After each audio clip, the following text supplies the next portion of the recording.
മരുഭൂമിയിലെ പരീക്ഷണങ്ങൾ കഴിഞ്ഞ ശേഷം യേശു ഗലീലിയ പ്രദേശത്തേക്ക് മടങ്ങി.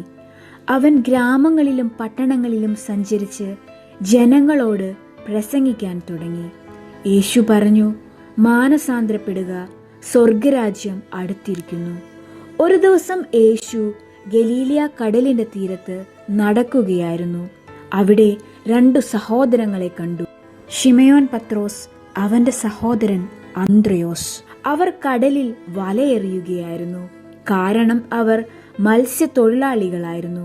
അപ്പോൾ യേശു അവരോട് പറഞ്ഞു, എന്നെ പിന്തുടരുക, ഞാൻ നിങ്ങളെ മനുഷ്യരെ പിടിക്കുന്നവരാക്കാം. ആ വാക്കുകളിൽ ഒരു പ്രത്യേക അധികാരമുണ്ടായിരുന്നു. അവർ തമ്മിൽ ഒരു നിമിഷം നോക്കി. അതിനുശേഷം അവർ അവരുടെ വലകൾ വിട്ട് യേശുവിനെ പിന്തുടർന്നു. കുറച്ച് മുൻപോട്ട് പോയപ്പോൾ യേശു മറ്റു 2 സഹോദരങ്ങളെ കണ്ടു, യാക്കോബ്, അവന്റെ സഹോദരൻ യോഹന്നാൻ. അവർ അവരുടെ പിതാവായ സെബദിയോടൊപ്പം ഇരുന്ന് വള്ളത്തിൽ വലകൾ ശരിയാക്കിക്കൊണ്ടിരുന്നു. യേശു അവരെയും വിളിച്ചു. അവർ ഉടൻ തന്നെ വള്ളവും അവരുടെ പിതാവിനെയും വിട്ട് യേശുവിനെ പിന്തുടർന്നു. അങ്ങനെ സാധാരണ മത്സ്യത്തൊഴിലാളികൾ യേശുവിൻ്റെ ആദ്യ ശിഷ്യന്മാരായി. അതിനുശേഷം ഗലീലയിലെ കാന എന്ന ഗ്രാമത്തിൽ ഒരു വിവാഹ വിരുന്ന് നടന്നു. വീട് മുറ്റം മുഴുവൻ സന്തോഷവും സംഗീതവും നിറഞ്ഞിരുന്നു. ആ വിവാഹത്തിൽ യേശുവിൻ്റെ അമ്മ മറിയം പങ്കെടുത്തിരുന്നു.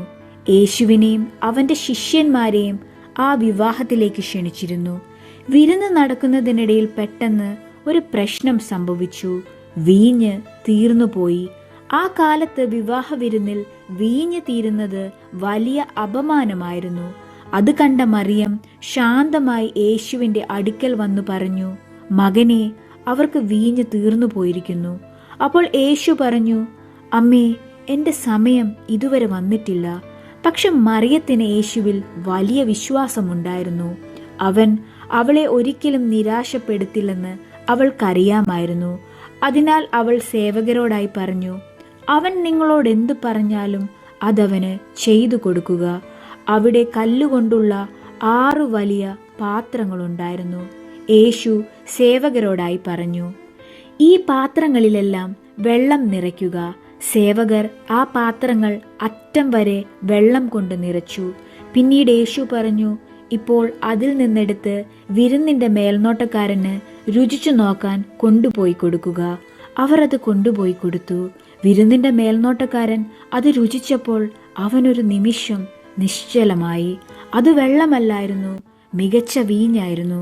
അവൻ അത്ഭുതത്തോടെ വരനോടായി ചോദിച്ചു, എല്ലാവരും മുന്തിയ തരം വീഞ്ഞ് ആദ്യം കൊടുക്കും, പിന്നീട് അതിഥികൾക്ക് മത്ത് പിടിച്ചു കഴിയുമ്പോൾ ഇടത്തരം വീഞ്ഞ്.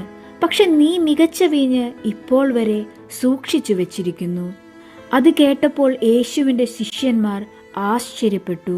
അവരുടെ ഹൃദയത്തിൽ യേശുവിനോടുള്ള വിശ്വാസം കൂടുതൽ ശക്തമായി.